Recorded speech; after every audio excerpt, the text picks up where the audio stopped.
সৰুতে আমি নানান সাধু কথাত অথবা ৰঙীন পৰ্দাত মানুহে গুপ্তধন পোৱা দেখিছো আৰু আমি 2011 চনলৈ এয়া কল্পনা বুলি ভাবি আছিলো। কিন্তু 2011 চনত এক এনেকুৱা ঘটনা ঘটিল যি গোটেই বিশ্বক হতচকিত কৰি পেলালে।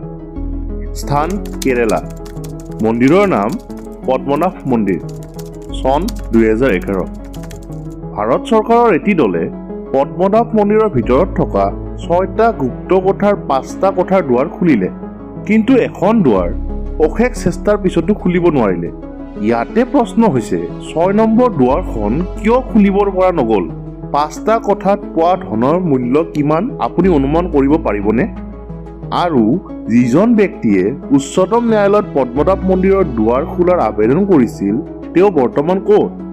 এনেকুৱাই বহু পদ্মনাভ মন্দিৰৰ ওপৰত তথা হল বিৰ ওপৰত ৰহস্যময় তথ্য লৈ আমি আজি আপোনালোকৰ আগত আহিছো।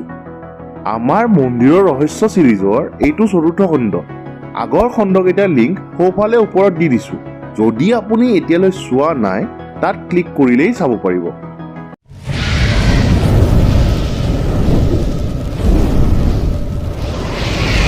দ্য ডাৰ্ক ট্ৰাইব, জ্ঞাত বিষয়বোৰৰ অজ্ঞাত তথ্য। পদ্মনাভ মন্দিৰ কেৰেলা তথা ভাৰতৰ এক প্ৰাচীন তথা ৰহস্যময় মন্দিৰৰ ভিতৰত অন্যতম। অন্যহাতে এইটো পৃথিৱীৰ আটাইতকৈ ধনী ধাৰ্মিক স্থলৰ ভিতৰতো অন্যতম। ইয়াত থকা ধন বা ইতিহাসৰ বাবে এই মন্দিৰটো বিখ্যাত নহয়। এই মন্দিৰটোৰ ভিতৰত থকা এক বিশেষ বস্তুৱে এই মন্দিৰটোক অন্য বেলেগ মন্দিৰৰ পৰা পৃথক কৰি আহিছে। এই মন্দিৰটোৰ তলত কেইবাটাও ৰহস্যময় হল অৰ্থাৎ কোঠা আছে আৰু এই ভল কেতিয়াও খোলা হোৱা নাই।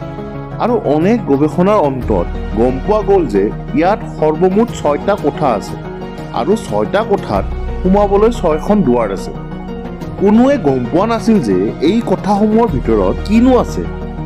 2011 চনত ভাৰতৰ গুপ্তচৰ বিভাগ অৰ্থাৎ ইণ্টেলিজেন্স ব্যুৰোৰ পূৰ্ব IPS TP সুন্দৰাজনে উচ্চতম ন্যায়ালয়ত পদ্মনাভ মন্দিৰৰ ৰহস্যময় কোঠাত থকা আনুমানিক ধন সাৰ্বজনীন কৰাৰ বাবে আবেদন কৰে আৰু 2011 চনতে উচ্চতম ন্যায়ালয়ৰ আদেশ মৰ্মে এই মন্দিৰটোৰ তলত থকা 6টা কোঠাৰ দুৱাৰ এটা এটাকৈ খোলা হ'ল আৰু 5টা কোঠাৰ দুৱাৰ খোলাত তেওঁলোক সফলো হ'ল। এই 5টা কোঠাত সেই দলটোৱে যি পালে তাক দেখি গোটেই বিশ্ব স্তম্ভিত হৈ পৰিল। এই 5টা কোঠাত পৰ্তুগীজ, ফ্ৰেঞ্চ আদি নানান দেশৰ স্বৰ্ণ মুদ্ৰাকে আদি কৰি আন সোণৰ অলংকাৰ, সোণৰ বাচন, মূল্যৱান হীৰা মুকুতা আৰু ভগৱান বিষ্ণুৰ লগতে আন সোণৰ মূৰ্তি ভৰি আছিল। এই গোটেই সা সম্পদ মন্দিৰটোৰ পৰা উলিয়াবলৈ 12 দিনৰ সময় লাগিছিল। ইয়াৰ পৰাই অনুমান কৰিব পাৰি যে ইয়াৰ পৰিমাণ কিমান হ'ব পাৰে। ইণ্ডিয়া টিভিৰ অনুযায়ী এই ধনৰ মূল্য $22 বিলিয়ন। ভাৰতৰ মূল্যত এই ৰাশি 90,000 কোটি। আন গুগলত থকা সমীক্ষা অনুযায়ী এই মূল্য আকৌ 1 ট্ৰিলিয়নতকৈ অধিক। আপুনি এবাৰ ভাবি চাওকচোন, ভাৰতৰ ৰজা সৌ তাহানিতে কিমান ধনী আছিল। এই 5খন দুৱাৰ খোলাৰ পিছত অতীতৰ পৰা ৰাইজে শুনি অহা গুপ্ত কোঠাৰ ধনৰ কাহিনী সঁচা বুলি প্ৰমাণ হ'ল। মানুহে শুনা খাজানাৰ কাহিনী দৰাচলতে সত্য। আৰু এয়া এই চেম্বাৰকেইটা খোলাৰ পিছত চকুৰ সন্মুখত আছিল। এইখিনিতে আপুনি এটা কথা লক্ষ্য কৰিছেনে? মাত্ৰ 5খন দুৱাৰহে খোলা হৈছিল। মন্দিৰৰ তলত কিন্তু 6খন দুৱাৰ আছিল। শেষৰ দুৱাৰ অৰ্থাৎ 6ম দুৱাৰখনৰ কথা যেন জানি বুজি আমাৰ পৰা লুকাই দিয়া হৈছিল। কি আছিল এই 6ম দুৱাৰখনৰ অৰ্থাৎ হল বিৰ আঁৰৰ ৰহস্য? হল বিৰ দুৱাৰখনত দুডাল বিশাল সাপৰ আকৃতি বনোৱা আছে আৰু বিজ্ঞসকলৰ মতে এয়া এক সাৱধানবাণী দুৱাৰ দুখন নুখোলাৰ বাবে। আৰু এই সাপ দুডালে এই বিশেষ কোঠাটোক সুৰক্ষা প্ৰদান কৰি আহিছে। বহু পৌৰাণিক আখ্যান অনুসৰি পুৰণি কালত গুপ্তধনৰ সুৰক্ষাৰ বাবে বিশাল সাপক নিয়োজিত কৰা হৈছিল। দৰাচলতে এই দুৱাৰখনত 3টা প্ৰলেপ বা লেয়াৰ আছে। প্ৰথম প্ৰলেপত লোহা, দ্বিতীয় প্ৰলেপত শক্তিশালী কাঠ আৰু তৃতীয় বা শেষ ভাগত লোহাৰ আৰু এটা মোটা প্ৰলেপ লগোৱা আছে। আটাইতকৈ ৰহস্যময় কথাটো হ'ল এই দুৱাৰখন খুলিবলৈ না কোনো চাবি লগাব তলা আছে, না কিবা বস্তু ইয়াত লাগি আছে যাৰ সহায়ত ইয়াক খুলিব পাৰি। ইয়াৰ অৰ্থ হৈছে এইখন দৰ্জা কোনোৱে চাবি বা আন কিবা বস্তুৰে খুলিব নোৱাৰে। পণ্ডিতসকলৰ মতে এই দুৱাৰখন এক ধাৰ্মিক ৰীতিৰেহে খুলিব পাৰি। এই ৰীতি কৰিবলৈ প্ৰয়োজনীয় মন্ত্ৰটো গৰুৰ পুৰাণত লিখা আছে। এই মন্ত্ৰৰ শুদ্ধ উচ্চাৰণতহে এই দুৱাৰখন খোল খাব। ইয়াৰ অৰ্থ হৈছে এক বিশেষ অডিঅ' ফ্ৰিকুৱেঞ্চিৰ দ্বাৰা এই দুৱাৰখন খুলিব পাৰি। এবাৰ ভাবকচোন, আমাৰ সভ্যতা ইতিহাসত কিমান উন্নত আছিল। ভল্ট বি খোলাৰ কিন্তু এয়া প্ৰথম প্ৰচেষ্টা নাছিল। আজিৰ পৰা প্ৰায় 100 বছৰ আগতে 1908 চনত এই গুপ্ত কোঠাৰ দুৱাৰ খোলাৰ প্ৰথমটো প্ৰচেষ্টা কৰা হৈছিল।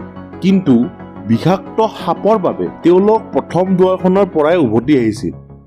ইয়াৰ পিছত 1931 চনত ইয়াক খোলাৰ পুনৰ এক প্ৰচেষ্টা চলোৱা হয় আৰু তেওঁলোক প্ৰথম দুৱাৰখন খোলাত সফলো হয় আৰু ইয়াত তেওঁলোকে বিশাল সম্পত্তি পায়।